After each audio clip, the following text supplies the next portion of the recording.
Now we are getting to every weight loser's favorite magic weapon, aerobic exercise. Unfortunately, it is misunderstood and misused, even to a harmful degree. There is a chance that even you have hindered your metabolism with hundreds of hours of aerobic exercise. But we will get to that in a minute. Aerobic exercise, when used correctly, is a great tool indeed. Benefits of aerobic exercise: it burns a moderate amount of calories compared to NEAT. It improves one's oxygen uptake, tissue's ability to use oxygen and thus creating more energy. It lowers the risk of cardiovascular disease, dementia, type 2 diabetes, mental illnesses, and many more. It can be incorporated into a hobby and be quite enjoyable. It doesn't have to feel like you are working out. What about the disadvantages? As mentioned before, aerobic exercise doesn't burn nearly as much calories as people think. It can't make you magically thin, and you can't use it to compensate for poor nutrition or slowed metabolism. When done too much, aerobic exercise starts to lower your muscle mass and metabolism. The same reason you have never seen a muscled marathon runner. Our body tries to preserve energy. That itself makes losing weight and keeping it off so much more tedious. We won't go into too much detail, but let's give you some quick tools to be more successful in your efforts. Learn to take your pulse or use a heart rate monitor. Why is this important? So you can more efficiently plan and regulate your workout. You see, different intensities have different effects on your metabolism. The best way to measure those is by heart rate.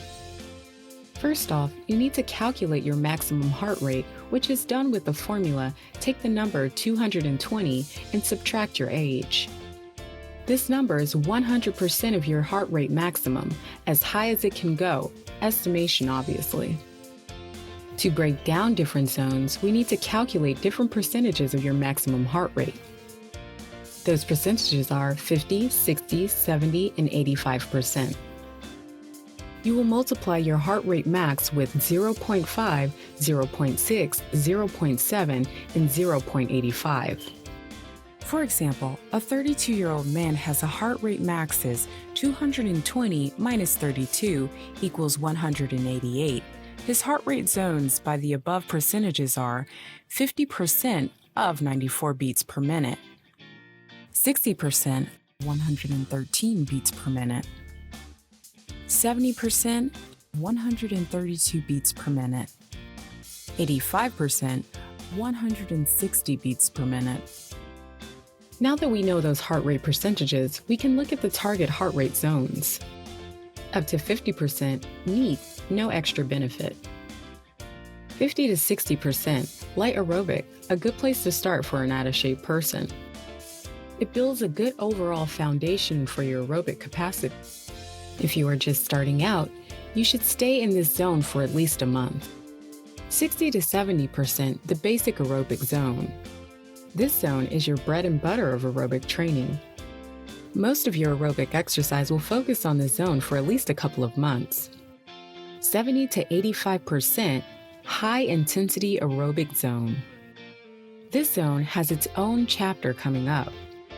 85% and above, and we're hitting an aerobic zone, which we will go over in the high-intensity interval training chapter. But how much aerobic exercise should you do?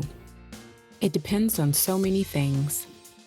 If you are a beginner or out of shape, you should start slowly, 1 through 3 hours a week.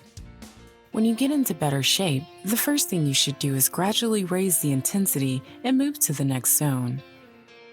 You don't have to though, you can keep it lighter and add time, but then you won't get much of a metabolic benefit.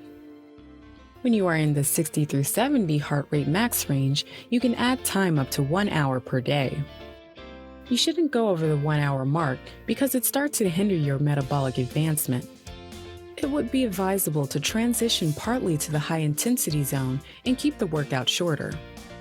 But that's up to you. You'll find out why in the next chapter. One often asked question is, what kind of aerobic exercise is the right one? The answer is always the same, the one you enjoy the most and are willing to do regularly. The list is long. If you don't know your favorite one yet, test out different options. Speed walking, jogging, skiing, bicycling, swimming, aerobics, treadmills, and other aerobic equipment, team sports like football or basketball, hiking, rowing, boxing, and other martial arts, jump rope, water aerobics, and many more. So there are the core principles of aerobic training. It is a useful tool, but don't overdo it because it might backfire. But also don't ignore it. It is an important stepping stone to higher intensity training that should be the goal.